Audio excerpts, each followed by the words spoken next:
네, 여러분 안녕하세요. 김동희 대표입니다. 오늘은 만기의 추억이라는 주제를 가지고 말씀드리겠습니다. 2010년 11월 11일 도이치증권에서 2조 원이 넘는 옵션 만기 관련 프로그램 매물이 쏟아지면서 장 막판에 주가가 2% 넘게 추가적으로 폭락하는 일이 벌어집니다.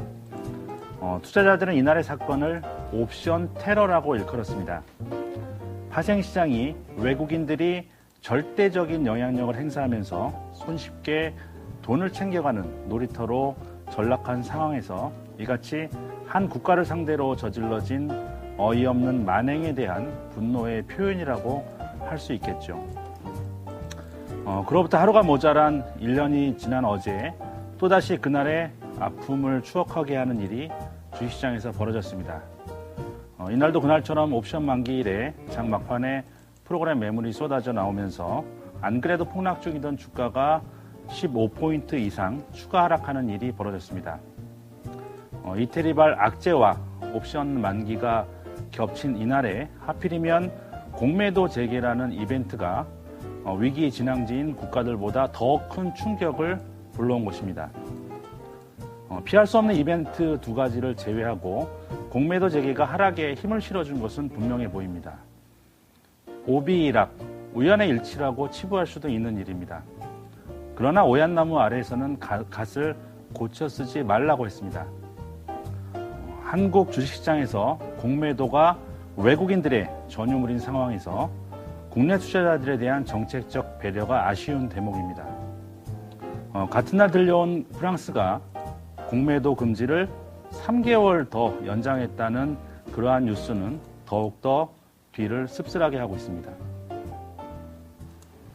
네, 두 분의 이야기 잘 들었습니다. 김두기 대표님께서는 지난해 11월 11일을 기억했습니다.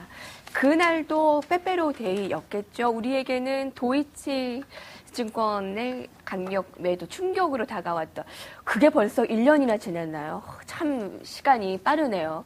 바로 어제 우리는 그 공포를 또 느끼는 것이 아니냐 가슴이 철컹한 날이었습니다. 오늘 다소 강한 반등 나왔습니다. 오전은 기술적 반등 정도였다라고 판단했는데 나름 마감을 해보고 나니 2% 거의 3%대까지 상승폭을 확대했기 때문에 판단을 해보겠습니다. 자, 먼저 오늘 베스트 이슈부터 함께 확인하겠습니다.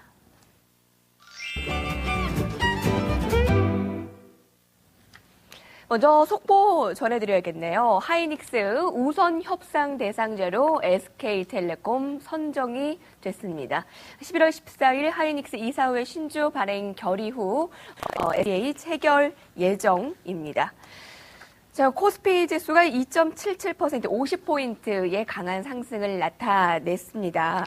어제 이탈리아 위기라고는 했지만 100포인트 가까운 급락은 너무 과도하지 않았나라는 투자자분들의 얘기가 있었는데요. 오늘의 반등 시도는 어떠한 의미가 있을까요? 김동희 대표님. 저는 그 낙폭과대에 따른 리바운딩이다. 좀 이렇게 보고 있습니다. 어제 아까도 말씀드렸지만 위기의 진앙지인 국가들보다 우리 시장이 오히려 더 떨어질 이유가 없죠. 그렇지만 훨씬 크게 우리 증시가 떨어진 데는 유럽발 위기도 있었지만 여기에 옵션 만기, 여기에 더군다나 공매도 재개라는 세 가지 삼중고에 시달리면서 우리 증시는 공포의 극도감을 좀 느끼지 않았나라고 좀 보여지고 있습니다. 월가에 이제 데드캣 바운스라는 이러한 표현이 있는데 그 죽은 고양이를 높은 데서 떨어뜨리면 이 바운딩이 그래도 일어난다는 거죠. 즉 살아있는 고양이는 아니지만 죽은 고양이를 떨어뜨려도 바운딩은 일어난다. 이런 그 주가의 기술적 반등이 일어날 때의 표현을 이렇게 하는데 지금 오늘 일어난 반등은 크게 의미를 부여할 수 있는 수준이라기보다는 어제 과도하게 떨어진 데 따른 그러한 반등이다라고 좀 보여지고 있습니다. 네. 삼성전자가 오늘 5.13%가 올랐습니다. 반면에 어제 낙폭이 컸던 종목군들은 좀 많이 회복을 하고 있지 못하는 이러한 상반된 움직임이 여전히 나타나고 있기 때문에 시장은 질적인 퀄리티는 여전히 좋지 못하다라고 좀 볼 수가 있겠고요. 거래소에서는 삼성전자, 현대차 계속 강조해드렸는데 종목 중심의 장세가 여전히 나타나고 있다라고 좀 보여지기 때문에 시장이 한 단계 도약하기 위해서는 이러한 좋지 못한 흐름들을 좀 극복을 해야 된다라는 부분들을 말씀드리고 싶습니다. 정재훈 대리님께서는 어떻게 보실까요? 지금 채팅창에 하얀 짜장면님께서 오늘의 반등 기술적 반등입니까? 아니면 지속성이 있는 반등입니까? 전문가에게 좀 질문을 드리고 싶다고 의견을 주셨고요. 한 가지 더. 삼성전자가 오늘 외국인들은 팔고 기관들이 아주 적극 사는 모습이었는데 기관들이 100만 원에서 아마 물려 있을 텐데 오늘의 이 매 상황은 어떻게 봐야 하는지, 혹시 기관들의 매물 털기의 속임수가 아닌지? 라는 질문 이렇게 주셨네요. 네, 사실 일단은 장 말씀을 드리기 전에 네. 저는 일단 11월 달 그전까지는 상당히 좀 긍정적인 시향을 계속 말씀드렸는데 11월만큼은 좀 조심을 해야 된다고 생각이 듭니다. 물론 큰 그림은 이제 반등 국면에서 이제 12월까지 나올 거라 생각하지만 12월 달 그 전제 조건 중에 하나가 EPS 재판이 어느 정도 구체화되는 부분이 있는데 이게 12월로 연기되면서 아직 변동성이 상당히 커지고 좀 불안한 상황입니다. 그래서 11월 한 달만큼은 좀 더 조심을 해야 되는 상황인데요. 지금 제가 판단하기로는 시장의 그 반등 자체는 아까 대표님이 말씀하셨다시피 별 커다란 의미는 두고 싶지 않습니다. 최근 들어서 더더구나 그러는 것이 오늘의 반등 같은 경우는 그 연기금이 또한 오늘 900억에서 1000억 정도 더 들어왔는데요. 사실 연기금 같은 경우 거의 그 주식 한도가 목에까지 차 있는 상황에서 약간 무리를 하면서 들어오는 부분이 있습니다. 9월부터 10월까지 2조에서 3조까지 분량을 지금 늘려가면서 매수를 해놓은 상황이기 때문에 여기서 지수가 빠지게 되면은 더 이상 매수할 수 있는 폭이 상당히 좀 적어집니다. 그래서 오늘도 물론 무리를 해서 막판에 좀 끌어올리긴 했지만 네. 이것은 어디까지나 기술적인 반등에 대한 부분이지 추세 상승을 위한 반등은 아니라고 생각이 들고요. 그 외국인의 수급 같은 경우 어제 또 큰 폭의 좀 매도 물량이 나왔습니다. 물론 고매도 물량도 섞였을 거고 중요한 점은 어제 다른 나라 증시에 비해서 우리나라가 더 많이 하락한 부분인데요. 물론 선물 옵션 만기일도 있겠지만 외국인의 매도 폭을 봤을 때 우리나라를 좀 더 포지션을 더 많이 판 것 같습니다. 이것이 의미하는 것은 예전에 8월 달에서 9월 초에 나왔던 현상이 우리나라의 그 유동성이 좋기 때문에 더 많이 파는 그런 현상으로 지금 다시 한번 나오고 있는 거고요. 당분간 저번에도 말씀을 드렸습니다만 신용 경영성이 풀리지 않는 한은 외국인 수급이 돌아오는 건 시간이 좀 오래 걸릴 것이라고 지금 이렇게 보고 있는 상황이고요. 삼성전자 같은 경우는 최근 기관들이 이렇다 할 종목이 없으니까 좀 수익률 게임을 하는 것이 아닌가 좀 생각이 듭니다. 저번에 잠깐 말씀을 드렸습니다만 지금 핸드폰 시장에는 지금 웹스토어라든지 이런 부분들이 거의 다 지금 아이폰이랑 거의 비딩해진 상황이죠. 처음에 아이폰이 나왔을 때만 해도 이 웹이 상당히 좀 그런 혁신적이었기 때문에 아이폰 유저들이 상당히 많았지만 안드로이드 폰이 나오면서 이 부분을 많이 복제를 했고 거의 지금 격차가 없는 상황입니다. 그렇게 따지면 전화기의 하드웨어적인 기능에 의해서 이제 평가받는 시즌이 올 텐데요. 아이폰 같은 경우 이제 전화가 잘 터지지 않고 그 하드웨어적인 기능이 잘 이행되지 않는다는 단점이 있습니다. 그래서 거의 웹이라든지 인터넷 환경이 비슷하다면 아무래도 더 성능이 좋은 핸드폰을 쓸 거기 때문에 삼성전자에 대한 뷰가 계속해서 좋게 나오는 것 같고요.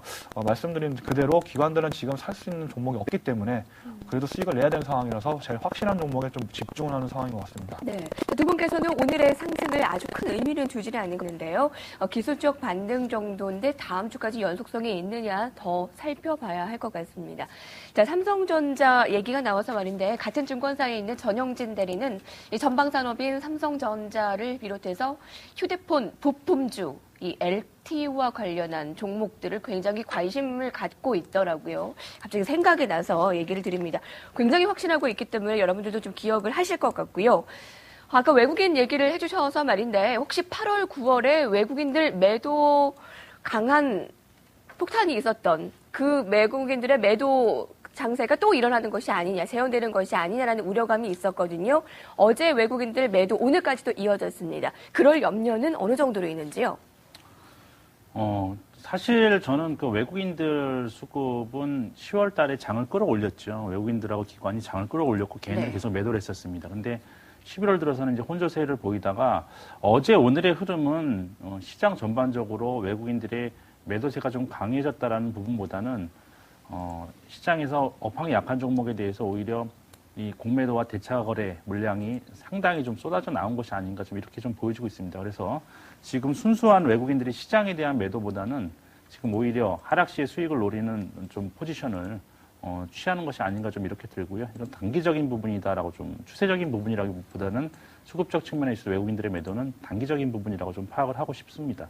아직까지 좀 더 봐야 되겠네요. 변동성이 있고 추세가 외국인들 매매 동향에도 확실하게 눈에 띄지 않는 거죠, 아직까지. 그렇죠. 그렇지만 이제 외국인들 입장에서는 개인들은 돈을 벌 수 있는 방법이 한 가지밖에 없지 않습니까? 주식을 사서 올라가야만 돈을 버는데 외국인들은 여기에 환차익도 있고요. 그리고 공매도도 있기 때문에 지금 그 지난 9월 9일부터 대차거래 잔고가 급증을 했어요. 이거는 10월 10일부터 허용이 되는 한시적으로 금지했던 공매도 해제와 분명시 관련이 있는 물량들인데 이런 부분들이 9일날 대차거래 잔고가 3천억 대 이상 급증한 것을 보면 기다렸다는 듯이 지금 공매도를 때리고 있는 것으로 보여지고 있습니다. 네. 어제 말씀드렸습니다. 대차 잔고가 급증한 종목들 예의주시해라, 조심하라라는 증권사들의 보고서가 쏟아져 나온다고요. 자, 그럼 업종별 흐름 보겠습니다. 오늘 IT 업종이 장중 오후 들어서 급격히 상승을 나타냈는데 특히 기관들 매수가 아주 눈에 띄었죠. 정재훈 대리께서는 이 기관들이 살 종목이 마땅히 없다 보니까 수익은 내야 되고 그래도 확실한 삼성전자 쪽에 좀 베팅을 한 것이 아닌가라는 의견을 주셨거든요. 김동희 대표님께서는 어떠십니까? IT의 강세에 대해서요. 전 계속 말씀드리지만 IT 강세가 아니고 삼성전자의 강세라고 봐야 됩니다. 삼성전자가 계속해서 강할 것이고 만약에 시장 수익률 이상으로 계속 확실하게 줄 수 있는 종목은 삼성전자라고 보여집니다. 떨어질 때 삼성전자가 탄력이 훨씬 더 시장 대비해서 훨씬 더 덜 떨어지고 있는 상황이고요. 이제 부품주나 이러한 부분들은 물론 좋겠지만 저는 뭐 중장기적으로 본다면 제한적일 것이다라고 좀 보이고 있고요. 삼성전자를 우리는 만약에 대형주를 사겠다라고 하신 분들은 삼성전자, 현대차 중심으로 대응해야만 되는 종목 장세지 지금 IT가 전반적으로 간다. 지금 IT 업종 내에서 수익률이 어마어마하게 종목별로 갈리고 있기 때문에 IT 장세는 아니다라고 분명히 말씀드릴 수가 있겠습니다. 아니 오늘은 LG전자, 하이닉스 다 괜찮았거든요. 일시적인 커플링 현상이지 지금 계속해서 반등했던 10월부터 두고 본다면 커플링이 일어난다고 볼 수는 없겠죠. 삼성전자, 현대차가 여전히 이끄는 장이다. 네. 좀 더 두고 봐야 한다라는 건데 지금 98만 원 매수해야 합니까? 거래소에서 대형주를 하겠다라고 하시는 분들이라면 저는 당연히 조정시마다 매수 관점으로 접근하시고요. 그 외에 중소형주를 접근하시는 분들의 상황은 좀 틀려지겠죠. 그렇지만 거래소에서 대형주 가운데서 종목을 꼽아라고 한다면 지금 시장 수익률 대비해서 초과 수익을 주는 두 가지 종목은 삼성전자와 현대차가 꾸준하게 주고 있으면 분명하기 때문에 조정시 매수 관점 여전히 유효하겠습니다. 네. IT가 잘 가긴 하는데 정재훈 대리님, LED 관련주는 엊그제까지만 해도 분명히 테마 형성이 됐거든요. 중소기업 적합 업종으로 꼽히면서. 근데 변동성이 너무나 크네요. 오늘은 바로 악재로 다가오기도 했고요. 예, 뭐 사실 그 LED 제조업체들이 아까 말씀하셨다시피 중소기업 접합 업종으로 나오면서 서울반도체 같은 경우 좀 큰 폭의 상승을 했었는데 중요한 거는 지금 이제 5월 달부터 여기에 적합한 기업인지 아닌지에 대해서 옥석을 가리는 부분이 있을 것 같습니다. 그래서 그 부분에 들어가지 못하는 경우는 그 LED 쪽 혜택을 받을 수 없기 때문에 좀 퇴출될 수 있는 분위기가 좀 조성이 될 것 같은데요. 따라서 좀 오늘 같은 경우도 뭐 LED 종목들이 좀 좋지 않은 모습을 보였습니다만 특히 중소형주 같은 경우에 이런 옥석 가락에 들어갈 수 있느냐 없느냐의 리스크에 좀 당분간 노출돼 있을 것 같습니다. 그래서 뭐 좀 확실한 종목들인 경우 대형주 같은 경우는 잘 모르겠지만 이런 그 코스닥 중소형주 같은 경우에 만약에 이 풀 안에 들어가지 못할 경우에는 좀 영업이익이 급락한다든지 회사 자체의 명운에 좀 영향을 줄 수가 있기 때문에 이 부분이 리스크로 좀 더 나와서 오늘 같은 경우 좀 큰 폭의 상승세를 이어가지 못한 점이 분명히 있고 앞으로도 조금 더 중소형주는 조심해야 될 것 같다는 좀 의견을 말씀드리고 싶습니다. 네, 매매에 주의하자라는 의견이네요. 자, 오늘 워스트 이슈도 함께 이어서 보겠습니다.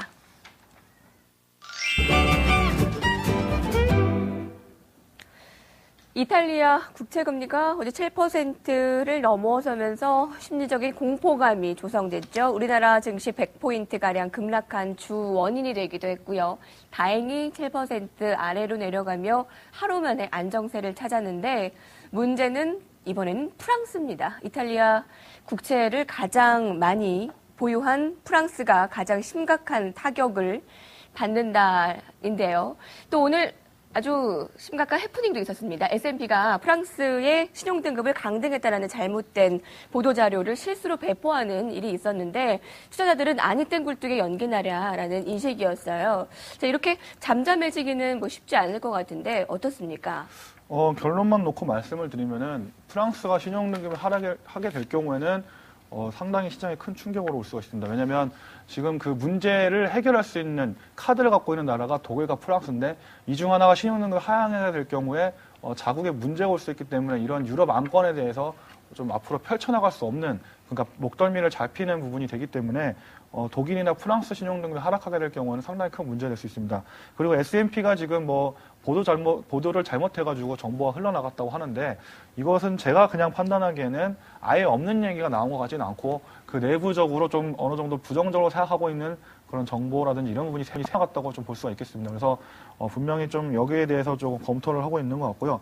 하지만 중요한 점은 S&P 같은 경우는 얼마 전에 그 미국의 그러니까 신용등급을 하향시키면서 좀 글로벌 위기를 불러온 주범 중에 하나를 꼽히고 있고 실제로 그 하향한 이후에 미국 정부한테 매를 맞은 적도 있죠. 그러니까 회사를 수색해서 조사도 했었고요.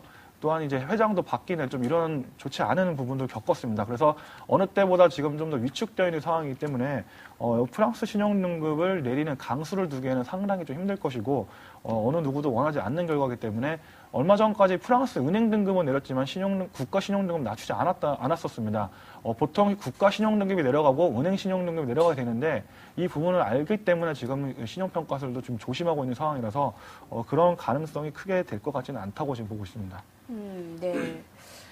이번 주말에 또 이벤트들이 많을 것 같습니다. 유럽에서 나오는 이슈들 살펴봐야 되겠는데 첫 번째로 오늘 밤에 그리스의 신임 거국 내각이 출범되고요. 내일 밤에는 이탈리아 경제개혁안 상원 통과 예정인데 상원 통과 이후에 신임 총리 임명이 될 것이니까 여러분들도 유럽 문제 이슈들 주말에도 잘 살펴보시기 바랍니다. 공매도에 대한 문의가 계속 있어서 문의를 드립니다. 한화증권에서도 문의가 너무 많이 와서 이거 어떻게 판단을 해야 될지 모르겠다라는 의견 줬는데요. 공매도 때문에 장이 빠진다라고 많은 분들이 걱정을 한다라는 겁니다. 어느 정도의 실효성이 있습니까? 시장이 이제 좋지 못한 상황에서는요, 공매도가 쉽게 이제 매수 세력이 예를 들어서 존재하고 있는 종목이라면 삼성전자 같은 경우에는 떨어지면 매수하겠다라는 이런 세력들이 항상 지금 존재를 하고 있는 그러한 상태 아닙니까? 현대차 같은 경우도 뭐 마찬가지겠고요. 그렇지만은 상대적으로 주가가 훨씬 더 많이 떨어졌고 상식적으로 낙폭이 과대인데 크게 떨어질 것이 없다라고 판단했던 OCI 같은 종목이 오히려 더 떨어지고 있는 이러한 모습을 보여주고 있습니다. 이거는 뭐냐면 바로 직격탄을 맞은 거죠. 그러니까 오히려 매수세가 충분하지 않은 종목에 공매도가 집중되고 있기 때문에 그러한 부분들은 이제 개인 투자자들이 주로 많이 갖고 있는 종목에 집중될 가능성이 상당히 많다는 거예요. 그렇기 때문에 지금은 대차거래 잔고도 계속해서 봐야 되겠지만 오히려 시장에서 매수세가 따라주지 않는 기관과 외국인들의 적극적인 매수세가 따라주지 않는 종목은 좀 피할 필요가 있겠고요. 그리고 전반적인 시장에 대한 부분들보다는 종목별로 나타나는 충격이 훨씬 더 크다는 부분들을 좀 말씀드리고 싶습니다. 그러니까 OCI 같은 종목이 어제 많이 떨어졌는데 오히려 오늘 반등은 전혀 못하고 있는 이러한 모습을 지금 보여주고 있기 때문에 지금 대차거래 잔고가 많이 증가한 종목들, 지금 나오고 있는 종목들이 OCI라든지 삼성중공업, NC소프트 같은 경우에도 오늘 좀 흐름이 좀 좋지 못했는데요. 네. 뭐 이러한 종목군들이 지금 좀 약세를 보여주고 있는 이유, 반등다운 반등이 나오지 못하고 있는 이유가 바로 여기에 연동된 흐름이다라고 볼 수 있기 때문에 시장 전반적인 부분보다는 내가 갖고 있는 종목에 이것이 좀 집중되어 있는지 여부를 체크하시는 것이 더 바람직하다라고 말씀드리겠습니다. 네, 내가 가지고 있는 종목 조금만 신경 쓰면 대차잔고 거래 비중이 어느 정도인지 확인을 할 수가 있죠. 네. HTS 몇 번만 두드려 보면요. 지금까지 오늘의 이슈들 살펴봤습니다. MTN 팔로우 함께 하실 텐데요. 여러분들 궁금증을 저희가 전화와 게시판으로 받았습니다. 오늘은 어떤 궁금증이 있는지 먼저 화면으로 함께 보겠습니다.